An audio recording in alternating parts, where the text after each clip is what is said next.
Bien, tu fais, Billy les Kamalobana et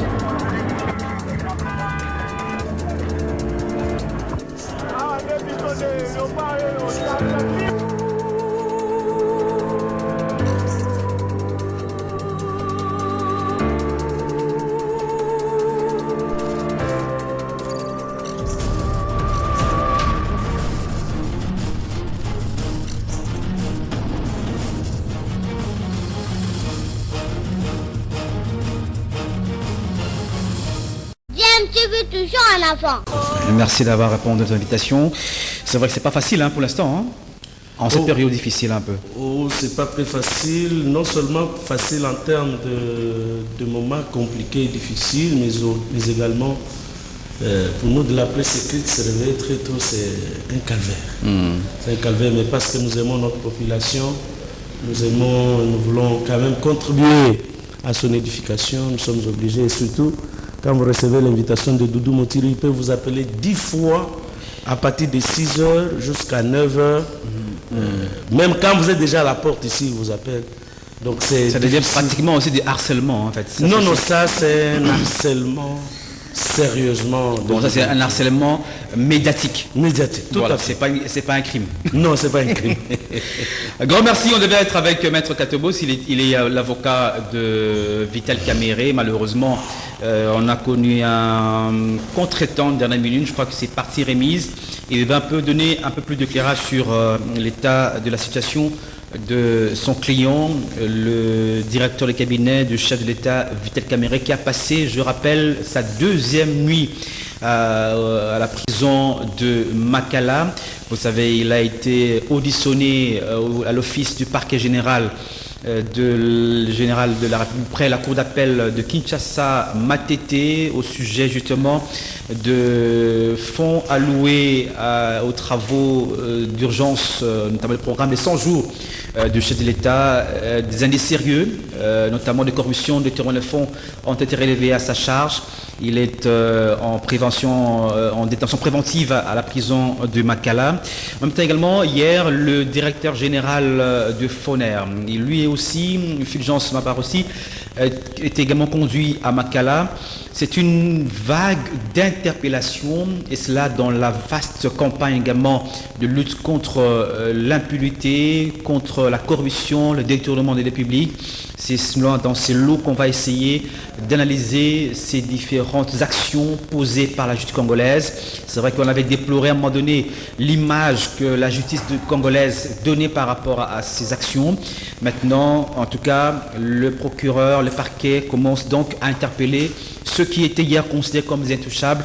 On va analyser. Et surtout pour le cas de Vital Caméré, quelles conséquences ou les incidences politiques de cette interpellation et cette détention préventive à Makala. On va en parler. Vous avez suivi également son parti politique qui parle d'une humiliation et surtout pour un allié de taille de l'UDPS principalement, je parle de l'UNC. Donc ce n'est pas comme ça qu'on doit traiter un allié, c'est les dires de Séleyamba qui est le porte-parole de l'UNC. Deuxième point qu'on va parler naturellement, c'est cette pandémie de coronavirus. Avec le point pour la RDC, nous sommes passés aujourd'hui, la RDC principalement, de 8 cas supplémentaires sur 88 tests effectués. Au total, 215 cas confirmés et 84 nouveaux cas suspects. Et dans le détail, Kinshasa enregistre 203 cas confirmés. Le Nord Kivu, 5, Sud Kivu, 4, Ituri, 2 et les Kulu, toujours 1 cas. Ce sont les chiffres, le bulletin épidémiologique journalier de l'UNRB, rendu public hier jeudi 9 avril 2020. Dans le monde, vous suivez également les États-Unis qui prennent justement le devant avec énormément de décès. On parle de 1000 décès en 48 heures, plus de 800 morts hier. 800 000 hier d'ailleurs, 400 000 contaminés aux États-Unis, donc c'est quand même des chiffres alarmants à ces niveaux-là. Mais on va revenir que dans le cas aussi de la RDC, pour le cas de Guéry, il y a quand même une nette évolution par rapport au cas de Guéry, ce que donnent les chiffres de l'INRB. Mais nous gardons toujours les taux de létalité pratiquement de 10 à 11%. L'UNRB, vous avez suivi, qui a planché sur 3 semaines pour essayer de réduire sensiblement les taux de létalité à plus ou moins 5%. Vous savez que le taux dans les mondes avoisine le 3 à 5%. Et nous avons atteint 10% à 11%. C'est extrêmement beaucoup, c'est également inquiétant. Mais qu'à cela tienne, on va également revenir sur les mesures d'hygiène, respecter le port de masques obligatoire pour tous. Ça, ce sont ce qu'on va parler tout à l'heure. Voilà. Joël Kadanga, on va commencer par la pandémie de coronavirus. Vous avez suivi les chiffres des 115 cas, c'est vraiment bien. Mais comme c'est une évolution, au-delà de tout, par rapport aux guéris, il faut mettre l'accent par rapport à ça. D'ailleurs, si on va relever par exemple les cas de ceux qui sont guéris parmi tant d'autres, nous sommes à une vingtaine déjà de cas de guéris. La ministre de l'économie, Acacia, qui a été guérie, bien qu'elle a perdu de ses proches, de la famille. D'autres aussi personnes ont été guéries par rapport à ça. Mais ça aussi, c'est à relever, par rapport au travail effectué par l'équipe de Muyembe. Non, il y a une chose qu'il faut saluer, c'est une sorte de prise de conscience du personnel soignant. Parce que tout au départ, lorsqu'on annonçait qu'un cas de coronavirus est entré dans votre hôpital, tous les médecins, tous les infirmiers prenaient fuite.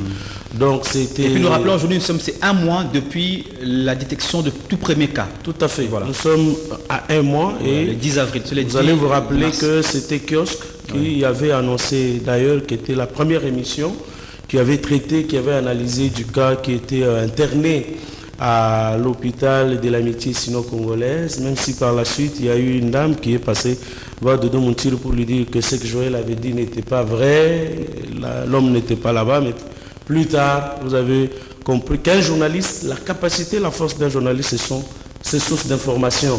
Et lorsque vous avez un âge professionnel comme le mien, c'est que mon carnet d'adresses est tellement rempli que c'est rare et difficile de se tromper sur certains points. C'est vraiment très très difficile.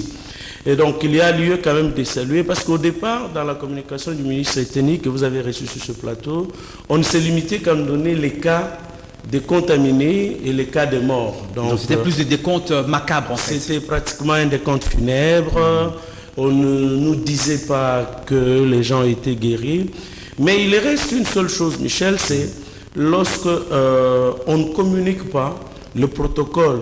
Vous avez vu hier, par exemple, le président Macron est allé voir le professeur Raoul. Raoul, il est allé le voir. Et on s'opposait, il y avait une discussion entre ceux qui proposaient la chloroquine. Et aujourd'hui, tout le monde en France est d'accord pour cette chloroquine, parce que c'est une guerre des firmes internationales, des firmes pharmaceutiques qui se font la guerre pour qu'elles vendent. Vous savez, nous sommes dans un monde où la Bible a dit que dans les derniers temps, l'amour du plus grand nombre va diminuer en faveur du profit et de l'argent. Voilà que aujourd'hui, ces firmes se sont battues. Mais parce que vous avez dit Kwilu M1 cas, Nord Kivu 4, Sud Kivu 4 et Ituri 2, il faudrait que maintenant Dr Muyembe puisse communiquer aux autres médecins, parce qu'on n'aura pas le temps, ce n'est plus un secret. Parce que demain après-demain, surtout avec le premier confinement qui a été annoncé par Ngobila, je dois avouer ici que qui a été avorté ou reporté, je crois avec la sortie en masse de la population quinoise, je crains qu'il y ait eu 1 million de contaminés. Et aujourd'hui, avec les gens ont commencé, donc ils ont réinstallé le doute à eux et aller à Victoire, aller à Kitambo, aller à Pascal, aller sur le pont Matete. Vous allez voir que les gens ne croient plus pratiquement à la maladie. Pourtant, il y a 3-4 jours, un receveur de taxibus 207, donc Mercedes, a été testé positif. Alors, réaliser le cul du receveur au départ, par exemple, de Kinshasa Nyasuka jusqu'au grand marché, combien de personnes a-t-il contaminé? Et combien de personnes vont également contaminer les autres? Donc, il faudrait que la population comprenne que... donc il y a nécessité d'intensifier un peu la sensibilisation. Non, il faudrait qu'on respecte les mesures hygiéniques, qu'on respecte les gestes barrières, tels que édictés par l'OMS, relayés par les autorités congolaises, et tels que nous le répétons chaque jour dans cette émission. Baninga pa kansate que maladie on ezaka pona ba mikolo bao bakufaki, je dois dire la vérité, c'était bien plus la négligence, le stress provoqué par la négligence, l'abandon, parce que ça qui n'est moi séquestration. Oui. Donc bakotio kuna mutunet maître mukendi mutunet docteur dédié bakotio kuna ba kipeote. Même la ministre madame Bandobola Acacia, même son mari Alfred, en tout cas, Batikaki Bango. D'ailleurs, je crois qu'elle devra dire merci principalement à l'émission Kiosque. Je crois qu'un jour ou l'autre, quand elle va se rétablir total, quand elle va reprendre, quand il n'y aura plus de confinement, je crois qu'à Koyana émission, merci. Parce que émission, c'est ici qu'on a lancé le cri d'alarme. Parce que son collègue ministre ne s'occupait pas d'elle. C'est comme si on attendait la mort des membres du gouvernement pour réellement justifier, pour alerter le monde, justifier aussi les vaccins que l'on veut imposer dans notre pays, où vous avez appris, Dr Mouyembe par exemple, tenir un discours beaucoup plus direct pour dire nous avons été choisis. Nous là c'est qui nous a choisis, où est-ce qu'on nous a choisis, qui a été consulté. Donc à un moment donné, on s'est posé beaucoup de questions, alors que dans d'autres pays, vous regardez, on refuse le vaccin. Bon, bien sûr que nous n'avons pas une autre solution. Mais pourquoi n'est pas à ce niveau ici, Michel, réunis, nous avons 60 ans d'indépendance, depuis l'indépendance. Nous avons le pays qui a le bassin forestier le plus important au monde après l'Amazonie. Nous avons les jardins botaniques à Lubumbashi, nous avons les jardins botaniques ici à Kisantu. Mais pourquoi ne pas réunir tous les comités scientifiques, tous les chercheurs en sciences épidémiologiques, tous les chercheurs en biologie, tous les chercheurs, même les Kumkanga, tous ceux que nous avons là, les réunir dans une conférence beaucoup plus urgente et qu'ils étudient les molécules pour proposer même au monde. N'oublions pas que la République démocratique du Congo, Michel, a été à la base de la fin de la Deuxième Guerre mondiale. C'est avec l'uranium de Chikolobwe, à Kambove ici. Donc je crois qu'il est temps que le ministre de la Recherche scientifique, au lieu qu'on se limite toujours au prélèvement de la taxe sur l'impôt à l'exportation, la taxe sur les produits radioactifs, c'est parce que je vois mon ami. Mais le problème, c'est qu'il n'y a pas le budget pour la région. Mais justement, il y a aussi un autre aspect de la sensibilisation qu'on doit intensifier pour refuser. Edmond Teller va nous rejoindre dans ce plateau. Mais c'est exactement au niveau principalement. Aujourd'hui, les Kinois pensent que comme on a confiné Gombe, donc dans leur tête, c'est seulement Gombe qui a de cas de coronavirus et donc d'autres communes ne sont pas concernées. Mais ça aussi c'est important, il faut rappeler que maintenant là, nous avons des cas de contamination locale, alors qu'avant c'était des cas importés, la plupart des cas. Maintenant nous avons des cas de contamination locale, c'est-à-dire des gens qui contaminent localement à Kinshasa. Ça aussi il faut mettre l'accent sur cet aspect de sensibilisation par rapport au public quinois. Si vous m'avez vu parler en lingala ici, c'est pour dire que Batouba Kanisa par exemple, que non, problème il y a Corona et tel cas à Mikonzi, et tel cas à Gombe. Gombe, ça a été déclaré par les scientifiques ou les épidémiologistes comme l'épicentre de la maladie. N'est pas wapi maladie et quoi est détecté dans l'emballage et je venais de parler du cas, il y a receveur, il y a bus, il y a 207. Donc, au moment où on a crié Zando. Azos Boakasoi, protection exatée. Kolonga Kingasani Asuka, comment Ti Nazando a contaminé combien? C'est là où nous lançons notre travail. C'est Ezagaka, mobilisation Wana, Koebisa Batuke, Bozwa, charge na binomoko. Soki mutuneti na lobakango kaka, mutuneti batone mukendi. bazu prise en charge n'était ba bois ici soki mutu neti docteur dédié ba bois ici soki mutu neti mama akasa ministre azaya cash azaya UDPS ministre ya santé azaya cash azaya UDPS mais soki ya fundoli ye o ndeko na ye ya cash ya UDPS et bon nga yo papa Michel et bon yo parce que biso to ba pamba Jacques Ilunga pe c'est ni pété. Non, Jacques Ilunga, conseiller chef de l'État. Talane yani akufaki. Pratiquement la négligence baké 3 hôpitaux, baké respirateur exaté. Papa na vidi et chimanga. Aleli ba akomi na 5 na mboka mobimbo to eba ke top ya hôpital ezaranini 5 kuna nde ba mikozi minene ba société ya ba minière bakenda kana batuna bango parce que ba futa ka cher kuna mais tala mutu net vidi et chimanga na mbongo azana ngo na position azana ngo akoma na 5 médecin directeur aboyi ayawate et bon yo okoke na hôpital ni parce que atako zo kinino ya pamba atako zo comprimé ya paracétamol au pamba pona biso eza passe alors boko kende wapi c'est ainsi que to lobi na bino ko pesa mutumbo tete lolenga ndeko Edmond asala ki vidéo na ye ko pesa mutumbo na loboko te sokola ka mai mbala nyoso zala 1 mètre na batu même plus même plus ata mbote akopesa na coude te coude za coude za te votre le kota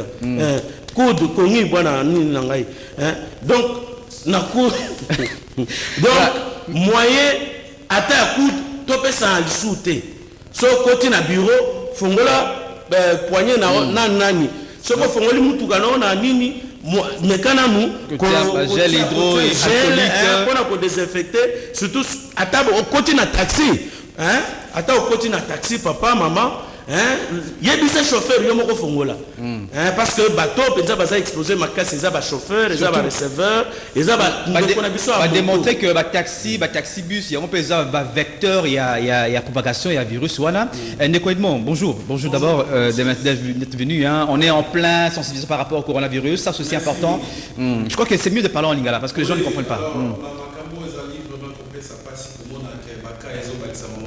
215 cas Mouyembe Azwaki, Ouazali, épidémiologue et Mboka Mundi, ya biso ya RDC, malgré la mesure msusu ya mokonzi ya Mboka Azwaki. Donc, comme on a les Congolais, les Kinois, pour respecter les mesures, ils ont exposé de plus en plus Kinshasa, ville na biso, pe crainte ya makasi que ti tokomara na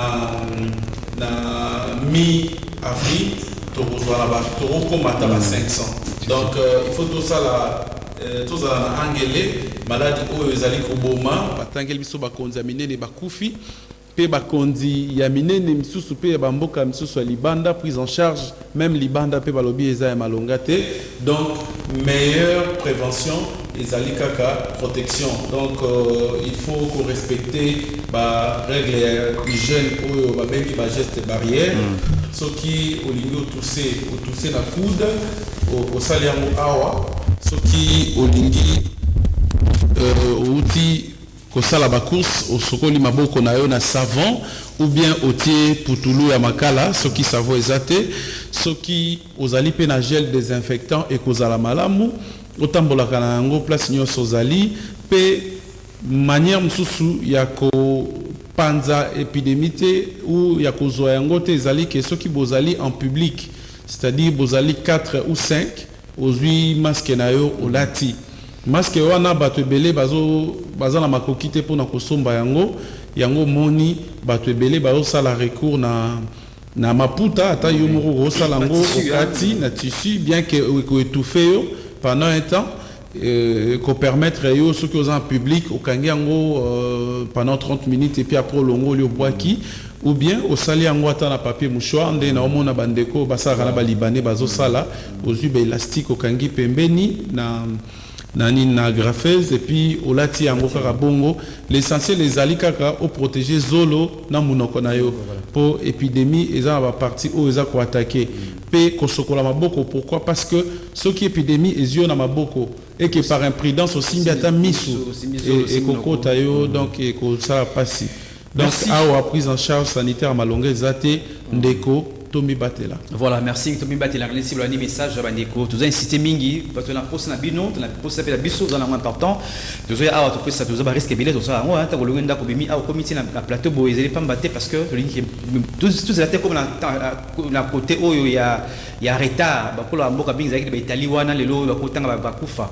Lelo tellement ba on a 5 structures médicales où ils prennent en charge batouana. Bazana on psychoté un peu dépassé. Donc tout ce qui est bon tant que cas tout ça on a détecté va prendre en charge mais bis tout briser cycle ou la contamination à travers gestes barrières à travers p sur aux appels comme ça a été négolanga valanda hein il y a p ce malade qu'on va dans qu'on a opéré chez soi donc c'est important aussi pour l'encologa que on peut importer. Oui, permettez Michel, mais c'est aussi le moment d'interpeller nos dirigeants. Il est temps d'anticiper. Vous avez vu par exemple au Sénégal, on a réquisitionné un hôtel. Parce que comme il n'y a pas de gens dans les hôtels, il n'y a pas de gens dans les églises, donc c'est le moment déjà d'envisager comment réquisitionner certaines grandes églises ou parce qu'il n'y a pas le temps de mais non, dans les stades, on a Martirella, nous avons... tous les stades municipaux, on peut les réquisitionner déjà aujourd'hui, monter quelques tentes, peut-être pas les stades, mais les églises c'est déjà construit, les hôtels c'est déjà construit, donc on peut les réquisitionner pendant... D'abord la formation aussi des personnels soignants, la formation des personnels soignants. Et même vivent dans des psychoses, surtout dans des hôpitaux là où on isole les malades. Il semble qu'il y a une certaine pour la plupart ils ne viennent pas. De prise en charge maintenant, ils commencent à comprendre. Non, mais non, avant, il n'avait pas de mesures de protection. Non, il faut la motivation. Parce que nous avons 8000 médecins aujourd'hui qui ne sont pas pris en charge en termes de primes, ni de primes de risque, ni en termes de salaire. Donc, ils vont dans les hôpitaux privés. Je pense que tout ça sera pris en compte dans le budget. Donc, on doit aussi réfléchir au cas où. Parce qu'avec le tout premier confinement annoncé en désordre par Ngobila, si nous avons atteint, parce que le 14 jours d'incubation, nous allons les atteindre les 12 ici, le 12 avril. Donc si vraiment, et comme nous n'avons qu'un seul centre de test, l'INRB, donc certainement que beaucoup de gens sont contaminés. Et si on arrive à la capacité de dépistage, pratiquement à double, mais ils sont en train aussi de décentraliser un peu, je crois que les centres de dépistage pour essayer de prendre... Mais si on atteignait 1000 morts par jour, comme aux États-Unis, nous allons les enterrer. Je crois que ce sont des avis à prendre en considération par l'équipe de riposte de Mouyembe. Voilà, deuxième sujet, on parlera de cette vague d'interpellation dans les cadres de lutte contre de l'impunité. L'entreprise la RDC, Caméré, le directeur des cabinets du chef de l'État a passé sa deuxième nuit à la prison de Makala. Le DG des Foners, Fulgence Mabarossi, lui aussi a été interpellé, conduit hier à Makala. Edmond Izuba, c'est la grande question que tout le monde se pose, c'est quand même une première, il faut quand même reconnaître ces actions où les magistrats interpellent des hautes personnalités citées dans des dossiers soit de corruption, de témoignage d'argent, que finalement certains sont également conduits à Makala, même en détention préventive, comme il faut qu'on le reconnaisse. Quelle interprétation vous faites de cette action d'ailleurs? Merci beaucoup de la question. Moi, j'aimerais d'abord dire une chose, parce que nous semblons ignorer certaines réalités sociétales. Bon, il semble que la cour ou le parquet juge lui-même l'opportunité. Mais on fait face à une épidémie, une pandémie qui demande, excusez-moi, qui demande à ce qu'il n'y ait pas d'attroupement des gens. Déjà avoir, là je parle de directeur de cabinet, avoir le premier jour de l'invitation de Vital Caméré, là-bas, au parquet de Kinshasa Matete, vous avez vu l'attroupement.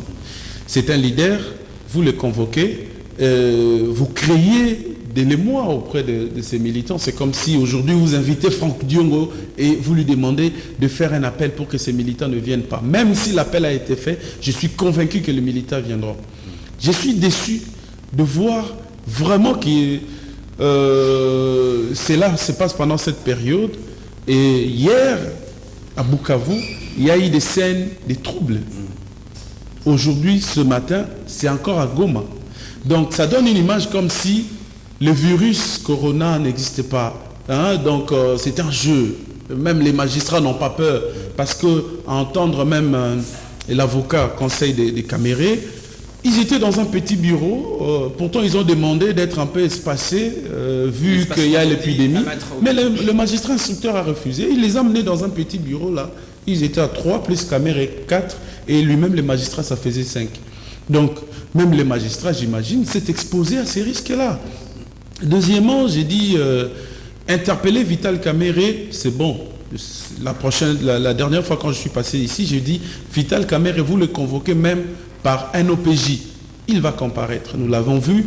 C'est ce qu'il a fait d'ailleurs. C'est ce qu'il a fait avec Wivine Moleka et tout ça. Il n'a pas peur de la justice. Et quand vous voyez même comment les ONG de droits de l'homme l'ont félicité par rapport à cet acte qu'il a posé, le fait d'aller vers la justice, c'est déjà un élément favorable pour un état de droit. C'est-à-dire on peut convoquer une autorité et l'autorité se déplace de chez lui jusqu'auprès de la justice. C'est le respect vis-à-vis de la justice, c'est de montrer encore la transparence de la justice et l'indépendance. Mais ce qui cloche, c'est quoi? C'est que non seulement on interpelle Vital Caméré, on interpelle, on l'invite, il vient, il brandit les éléments en question, les éléments d'information que les juges, le magistrat demandait, mais après, le magistrat va s'éclipser, 30 minutes de communication au téléphone, il rentre pour dire voilà, nous venons de décider de vous garder monsieur Vital Caméré. Donc ça dit quoi? L'avocat était surpris surpris de voir pourquoi les magistrats instructeurs devaient passer beaucoup de temps à l'extérieur au téléphone en train de communiquer et venir donner la décision finale. Donc ça dénote, il y a des faits. C'était quand même une communication suspecte d'après les avocats. De toute manière, on n'a pas accès à cette qui dénote une planification, qui dénote une planification ou un plan politique bien préparé. Il y a au-delà de ça, c'est que vous ne pouvez pas interpeller aujourd'hui Vital Caméré. Moi, je suis convaincu sur base des documents que j'ai lus, des documents d'argent surtout. Ça commence toujours par une phrase. Sur instruction du président de la République. Sur instruction du président de la République. Je me demande, Vital Caméré, avant de se rendre là-bas au parquet, j'ai parié que c'était sous la bénédiction de Félix Tshisekedi. Est-ce que Félix Tshisekedi, en livrant Vital Caméré, n'était pas au courant de cette réalité? Parce que, comme tout le document... Félix aurait livré Caméré, c'est ce que vous voulez dire, c'est ça? Bien sûr, c'est clair. Félix Tshisekedi a livré Caméré. Nous savons comment fonctionnent nos parquets. Nous savons la hiérarchie du parquet. Non, nous sommes encore... Au pénal, je crois qu'il y avait RMP. Oui, c'était au pénal. Et à ce niveau-là, je crois que les fractions individuelles, bien qu'il aurait agi sur instruction de l'État. Non, mais monsieur Michel... C'est-à-dire, il faut aussi convoquer Félix Tshisekedi. Si réellement, vous dites que, voilà, il y a certains documents qui n'engagent pas les chefs, certains documents, ça appartient à Félix Tshisekedi de se justifier devant la justice. De dire si c'est lui qui a donné instruction ou c'est pas lui. Pourtant, nous avons vu tous les marchés ici porter le financement de la présidence de la République. Alors, à la présidence de la République, vous avez un chef de l'État qui est là et vous avez son directeur de cabinet qui agit comme un administratif. C'est comme si vous étiez dans un véhicule faisant transport en commun, il y a eu accident en cours de route. Vous n'arrêtez pas les chauffeurs, vous arrêtez les receveurs parce qu'il a l'argent, parce que c'est lui qui fait passer de l'argent.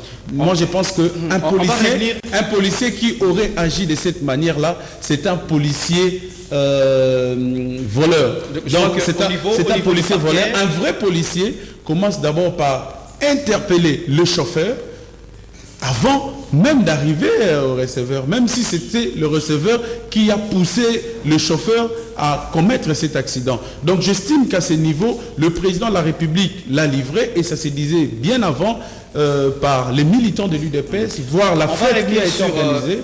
Pour creuser un peu cela n'épargne pas un procès politique. Donc je pense que tous les ingrédients ont été mis en place. Le parquet devra être dans l'audition, dans l'instruction de l'affaire. Je crois que va essayer de voir si on doit remonter jusqu'au président de la République. Ça c'est leur niveau de juger. Nous on ne va pas juger, mais on s'élève sur le fait de Caméré qui est aujourd'hui à Makala. Joël Kalindanga. Au-delà de tout, le vrai problème, c'est qu'il y a eu un programme qui a été lancé, des 100 jours, pour lesquels on avait décaissé de l'argent. D'ailleurs, si on calcule l'argent aujourd'hui par rapport à ce programme de 100 jours, on est même à 2 milliards, alors qu'au début, c'était, je crois, 300 millions de dollars américains. 400 millions, voilà, c'est approximativement. Mais dans l'évolution, les travaux sont mal exécutés, mais les noms qui étaient énormément cités, je rappelle, c'était Caméré. Même les documents qu'on envoyait pour décaisser de l'argent, qu'il soit à la banque, que ce soit dans les comptes, c'était signé par Vital Caméré qui était le directeur du cabinet chez l'État. Ça, c'est à ce niveau-là. Qu'il soit convoqué aujourd'hui par les parquets et qu'il soit mappé et conduit à la Makala pour détention préventive. À un moment donné, ça c'est d'abord en termes d'interpellation. La première question que je posais, c'était l'action posée par la justice en ce moment. Une première d'ailleurs. D'abord, il faut féliciter notre justice, cher ami. Ce n'est pas parce qu'on est pendant la pandémie que vous allez m'administrer les coups sur ce plateau et on va vous laisser parce qu'il n'y a pas paquet. C'est le pénal. Les affaires qui ont été reportées, ce sont des affaires instruites au civil. C'est-à-dire qu'il n'y a pas d'urgence. Donc je ne peux pas me permettre sur ce plateau commencer à administrer les coups à mon ami sans que la justice n'intervienne. Les cachots seront ouverts, les prisons également. Vital Caméré, c'est parmi les politiciens les plus intelligents que j'ai connus dans ma vie. Mais moi, je ne comprends pas comment il n'a pas vu cela venir. Parce qu'en fait, finalement, ça allait toujours finir par lui. Et entre parenthèses, je vais rappeler à mon ami, c'est parmi les journalistes les plus talentueux de mon pays, les plus intelligents, il ne faut pas qu'ils se confondent. Un chef de l'État en exercice n'est jamais poursuivi pour des infractions de droit commun.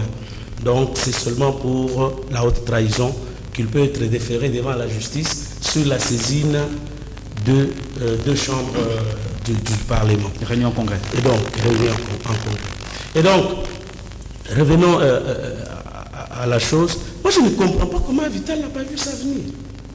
Et aujourd'hui, qu'on dise que c'est Tshisekedi qui l'a déféré, je trouve qu'il a livré. Je trouve de l'ingratitude dans les chefs des amis de l'UNC. Comment les choses se passent? On commence par... D'abord, tout commence au début, dès le début. Vous avez déjà vu un partenaire politique accepter d'être directeur de cabinet.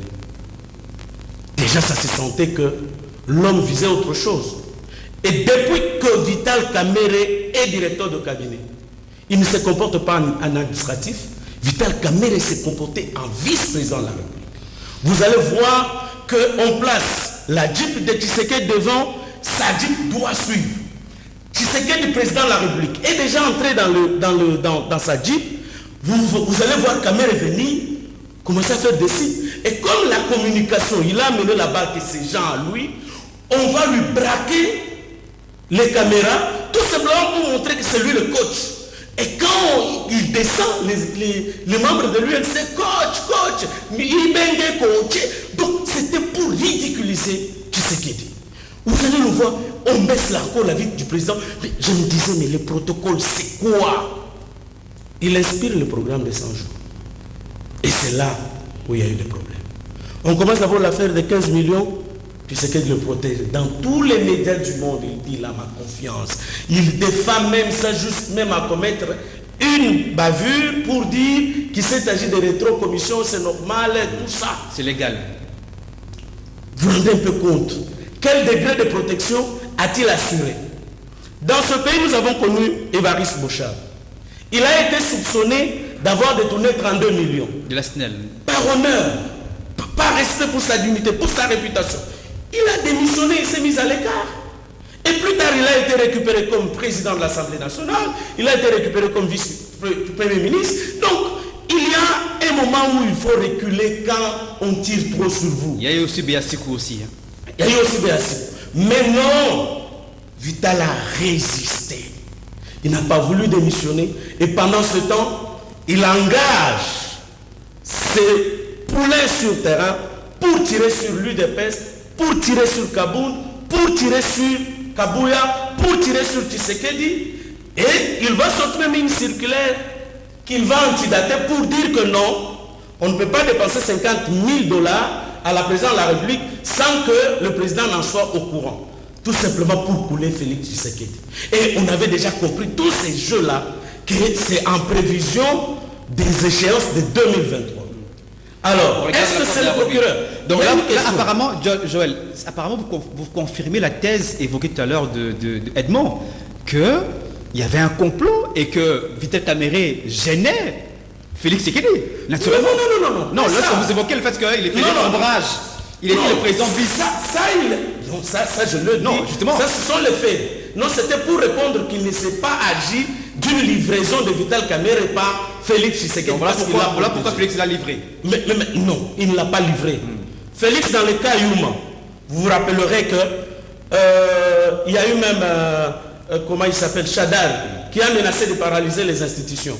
Et au cours d'un conseil des ministres, il y a Tunda Yakassende qui a posé le problème si on pouvait le libérer, qu'il rentre à Lubumbashi. Il a été soutenu par Rouberwa et puis par le secrétaire général du gouvernement. Tshisekedi a dit qu'il ne va pas s'immiscer dans l'administration de la justice. Et ça, on le sait.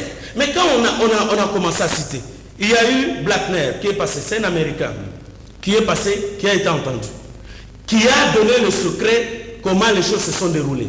Il y a eu le DG de la Robank qui a été chassé de son travail. Vous pensez que ce Belge ici vient en RDC et il perd son travail sans indemnité de sortie, sans arriéré de salaire, et sans décompte final, il va aussi partir comme ça sans livrer la personne. Kamerhe a livré, il y a eu un chèque de 9 millions de $ qu'il a remis à sa belle-sœur, la petite sœur à son épouse. Vous l'avez vu. Vous certifiez de toutes les façons. Vous certifiez ou vous parlez de toutes les façons, on est l'instruction, il nous a interdit. C'est ça justement les dangers. Parce que l'instruction préjudicielle, elle est secrète. Moi je me dis, est-ce que ces éléments que vous livrez, mais ça ce sont ces avocats qui l'ont dit. Les magistrats, est-ce que vous a donné ou comment? Non, mais ce sont ces avocats qui l'ont dit. On lui sonne 9 millions, il remet à la fille. Qu'est-ce que cette fille représente dans ce pays? Joël, on est journaliste, ok? On ne demande pas dans ce que les réseaux sociaux nous disent ou on le voit. La question que je posais, est-ce que vous avez vu authentifier ces chèques que Kamerhe aurait donné à sa sœur ou comment à 9 millions $? C'est ça la question. Serge, vous voyez là où Kamerhe, en tout cas lui-même s'est enfoncé. La première invitation, on a commis des erreurs. Quand on vous invite, même s'il y a des erreurs, répondez. Les membres de l'UNC se réunissent dimanche et ils tirent sur Tshisekedi. Et il viole.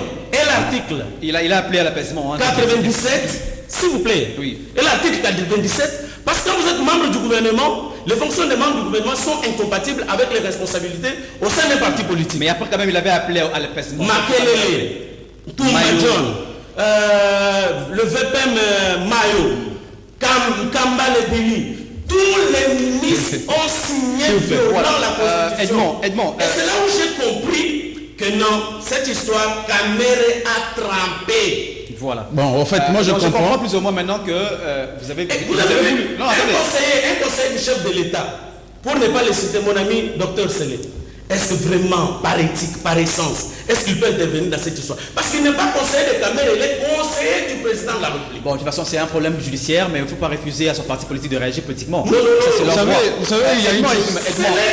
S'il vous plaît. Conseiller du président Tshisekedi. Voilà, s'il vous plaît, Joël, c'est Edmond qui a la parole. Merci beaucoup. Michel, vous savez, j'aime beaucoup mon grand frère. Quand il est bien intégré dans un dossier, il est très à l'aise. Mais là, je remarque que là, il n'est pas à l'aise. C'est un dossier que sa conscience lui reproche beaucoup de choses parce que lui-même, c'est un homme de droit.